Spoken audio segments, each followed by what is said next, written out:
Class 11 semester 1 2026 যারা এই সদ্য বিভিন্ন স্কুলে এডমিশন নিয়েছি, সায়েন্স হোক বা আর্টস, আমরা যদি ইংলিশ বিষয়টার অবহেলা করে দিই তাহলে কিন্তু ভবিষ্যতে এটা আমাদের মার্কসের ক্ষেত্রে একটু হানি ঘটতে পারে।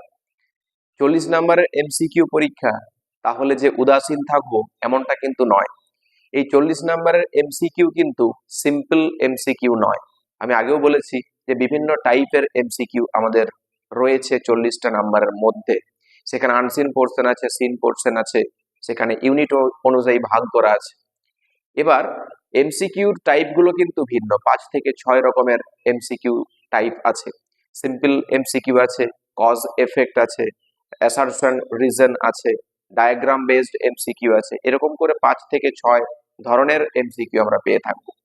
গ্রামার পোর্শনটাও তেমনই। গ্রামার পোর্শনের যে 5টা নাম্বার আমরা টেক্সচুয়াল গ্রামার থেকে পাবো, সেই 5টা নাম্বার আমাদেরকে পেতে হলে টেক্সটটা একটু ভালো করে পড়তে হবে, কারণ এমসিকিউ নাম্বার আমাদের হাতের মুঠোয় আনতে গেলে টেক্সট ভালো করে আগে ক্লিয়ার করতে হবে। তাই টেক্সটটা পড়তে থাকো। যদি কোনো জায়গায় কোনো প্রবলেম থাকে, পার্সপেক্টিভ ইংলিশ টিচিং রয়েছে, আমি রয়েছি, অবশ্যই ইনফর্ম করবে যদি কোনো সমস্যা হয়। আজকের ক্লাসে 5টা গুরুত্বপূর্ণ টেক্সচুয়াল গ্রামার তোমাদের জন্য আমি প্রেজেন্ট করছি। ভালো করে মন দিয়ে প্রথম থেকে শেষ পর্যন্ত ক্লাসটা দেখতে থাকো, অনেকটা কাজে লাগবে। গ্রামার পোর্শনের দুর্বলতা তোমাকে দূর করতেই হবে, এটা কিন্তু সবসময় মাথায় রাখবে। দেখো, টেক্সচুয়াল গ্রামারে আমরা প্রথমত 5 মার্কস এর কোশ্চেন পেয়ে থাকবো। প্রত্যেকটি কোশ্চেন কিন্তু 1 নাম্বার করে, তাহলে 5টি কোশ্চেন থাকবে। এমনকি প্রত্যেকটা কোশ্চেন তো 4খানা করে অপশন থাকছে, আমাদেরকে লিখতে হবে না, চুজ করতে হবে এবং ফিল আপ করতে হবে। তাহলে প্রথম কোশ্চেনটা ভালো করে একটু দেখে নাও। Do you know a great load is gone from me today? Do you know a great load is gone from me today?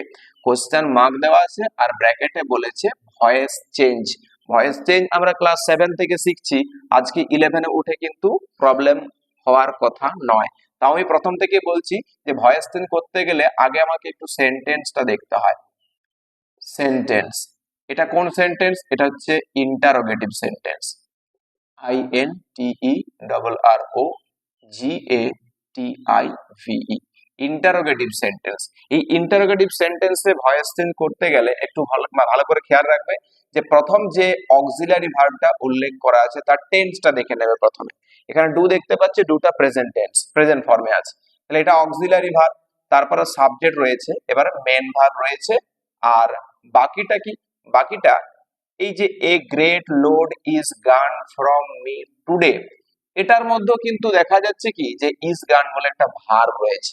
তাহলে এখন বাক্যটা কিন্তু ইন্টারোগেটিভ হলেও গঠনগত দিক থেকে এটা কিন্তু কমপ্লেক্স সেন্টেন্স, সিম্পল নয়, কমপ্লেক্স সেন্টেন্স। আর আমরা জানি ভালো করে কমপ্লেক্স সেন্টেন্সে একটা প্রিন্সিপাল ক্লজ থাকে, এক বা একাধিক সাবঅর্ডিনেট ক্লজ থাকে। তাহলে এখানটায় বাক্যটা ব্রেক আছে, এখানে এই অংশটা প্রিন্সিপাল আর এই অংশটা সাবঅর্ডিনেট। তাহলে প্রথমে প্রিন্সিপালের ভয়েস চেঞ্জটা করে নাও। ডু ইউ নো, তাহলে এখানে কিন্তু অবজেক্টটা দেখতে পাচ্ছি না। ভয়েস চেঞ্জ করতে করতে যখন দেখবে যে অবজেক্টটা উল্লেখ করা নেই, তখন কিন্তু ভয়েসটা চেঞ্জ করার জন্য ইনডাইরেক্ট ইট বা ইন্ট্রোডাক্টরি ইট বলে একটা অবজেক্টকে নিয়ে আসতে পারবে। তাহলে ইটটা এখানে নিয়ে চলে এসে, সরি, এই স্ট্রাকচারটা একটু খেয়াল করবে। প্রথমে ইটটা লেখো, এবার বাঁ দিকটা ফাঁকা রেখে দাও। ইটটা লিখলাম, কি জন্য? ওই অবজেক্টটাকে নিয়ে এসে লিখেছি। বাঁ দিকটা একটা শব্দ লেখার মতো ফাঁকা রেখেছি। এবার যেহেতু দেখছি যে অক্সিলারি ভার্ব এখানে প্রেজেন্ট ফর্মে আছে, তাহলে ইটের জন্য বি ভার্বের সঠিক ফর্মটা আমি ইজ ইউজ করব, ইজ। তাহলে ইজ ইট। এবার মেন ভার্বের থার্ড ফর্ম KNOWN, নোন। নোনের ক্ষেত্রে বাই হয় না, টু হয়, নোন টু। এবার কি না YOU, ঠিক আছে। এবার এই যে ব্রেক অংশটা জোড়ার জন্য একটা লিঙ্কার লাগাও, দ্যাট, কমপ্লেক্স সেন্টেন্স। তাহলে is it known to you that. আচ্ছা, এবার a great load is gone from me today, এই অংশের মধ্যে পরিবর্তন আমরা করব না, হুবহু লিখে দেবো। A great load is gone from me today, লাস্টে কিন্তু অবশ্যই জিজ্ঞাসা চিহ্নটা দেব। তাহলে is it known to you that a great load is gone from me today, এই হচ্ছে voice change. Next number 2, the thing that made me do it is a secret that will die dash me. এটা স্বামী and mother's worship যে গল্পটা রয়েছে তোমাদের, সেখান থেকে লাইনটাকে পিক আউট করা হয়েছে। তাহলে কি বলেছে, অ্যাপ্রোপ্রিয়েট প্রিপোজিশন ইউজ করতে। তা এখানে টেক্সচুয়াল গ্রামার, এই টেক্সচুয়াল গ্রামার, অথচ আমরা যদি টেক্সটটা কভার না করি তাহলে কিন্তু এই শূন্যস্থানটা মনে করতে পারবো না। অপশন 4টা পাবো, কিন্তু তাও আমাদের এই উত্তরটা ভুল আসতে পারে। আমাদেরকে টেক্সটটা একটু ভালো করে পড়তে হবে। The thing that made me do it is a secret that will die with me. টেক্সটটা পড়লে টেক্সটের লাইনটা হুবহু মনে পড়ে যাবে, with me. Next, earth has not anything to show more fair. Earth has not anything to show more fair, কি বলেছে, কমপ্লেক্স। কমপ্লেক্স মানে একটা প্রিন্সিপাল ক্লজ এবং এক বা একাধিক সাব অর্ডিনেট ক্লজ। এবার সাব অর্ডিনেট ক্লজ তৈরি করতে গেলে আমাকে ভাবতে হবে সাব অর্ডিনেট ক্লজটা 3 ভাগে বিভক্ত। কি কি?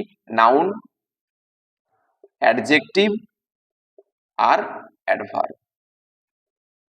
এই 3টা ভাগের মধ্যে কোনটাতে তৈরি করবো সেটা বাক্যের উপর ডিপেন্ড করছে। দেখো, আর্থ has not anything to show more fair, এখানে এই টু শোটাকে লক্ষ্য করো তো। এর পরে মেন ভার্বের প্রেজেন্ট ফর্ম যদি থাকে তাকে কি বলা হয়? ইনফিনিটিভ। ইনফিনিটিভ, ঠিক আছে। তাহলে আমি এখানে প্রথমে ইনফিনিটিভটাকে তুলে নিচ্ছি। কি লিখছি দেখো, আর্থ has not anything more fair. এটা প্রিন্সিপাল হলো, এটাকে প্রিন্সিপাল বলছি। এবার এই যে টু প্লাস ভার্ব ইনফিনিটিভটা ছিল, এটা দিয়ে আরেকটা বাক্য তৈরি করব যেটা হবে কি সাব অর্ডিনেট। তাহলে এখানে কি করব, যে আর্থ has not anything more fair, যেটা অর্থাৎ দ্যাট, পৃথিবীর ক্ষেত্রে আমরা প্রোনাউনটা ইট করছি, ইট। এবারে এই টু শো ইনফিনিটিভ হচ্ছে যেটা অসমাপিকা ক্রিয়া, এটা সম্পূর্ণ হয়নি, তাহলে এটা পারে, দ্যাট ইট ক্যান শো ভার্বটা ছিল SHOW, এখানে ইউজ করলাম। তাহলে আর্থ has not anything more fair that it can show. এটা কমপ্লেক্সের পরিবর্তে আমি আরেকটা তথ্য দিয়ে রাখি, যে কমপ্লেক্সের পরিবর্তে এটা যদি অ্যাফার্মেটিভ করতে বলে, অ্যাফার্মেটিভ ট্রান্সফরমেশন অফ সেন্টেন্সের দিক থেকে যদি এই বাক্যটাকে অ্যাফার্মেটিভ করতে বলে, তখন আমরা কি লিখব? তখন এই কোশ্চেনটাকে ট্রান্সফার করে দেবো, সরি, এই অ্যাসার্টিভ সেন্টেন্সটাকে কোশ্চেনে কনভার্ট করে দেবো। তাহলে কোশ্চেনে কনভার্ট করতে গেলে আগে অক্সিলারি ভার্ব লাগে হ্যাজ।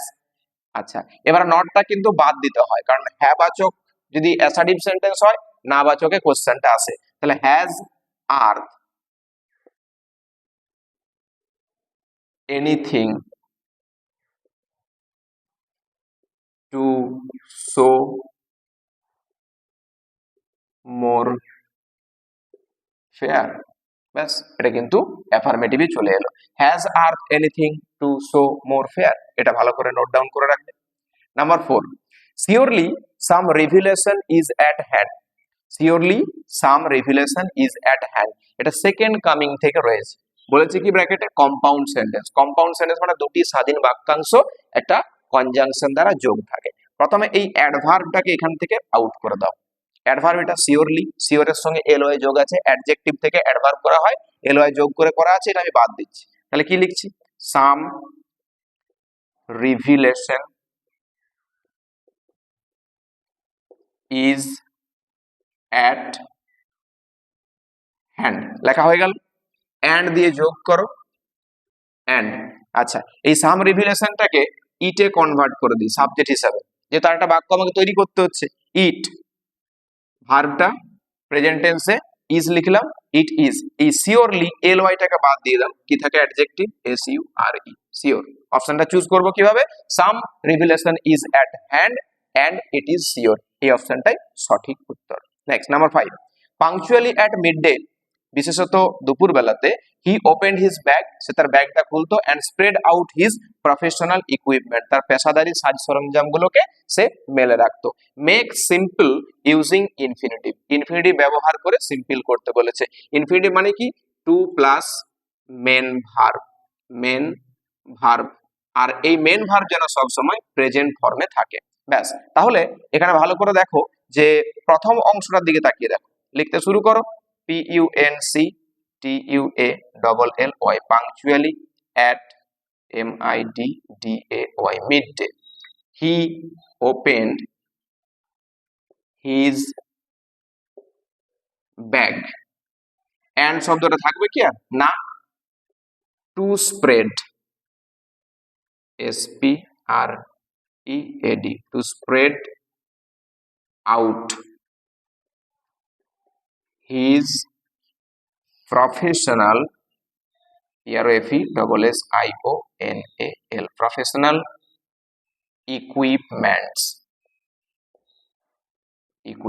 ব্যাস, ইনফিনিটিভ দিয়ে জয়েন কমপ্লিট হয়ে গেল সিম্পল সেন্টেন্সে। আজকের ক্লাসের এই 5টা গ্রামার তোমরা ভালো করে খাতার মধ্যে নোট ডাউন করবে আর প্রিপেয়ার করে রাখবে। পরবর্তী ক্লাসে আবারও গুরুত্বপূর্ণ গ্রামার নিয়ে প্রেজেন্ট হব। Till then, keep watching the video. Thank you.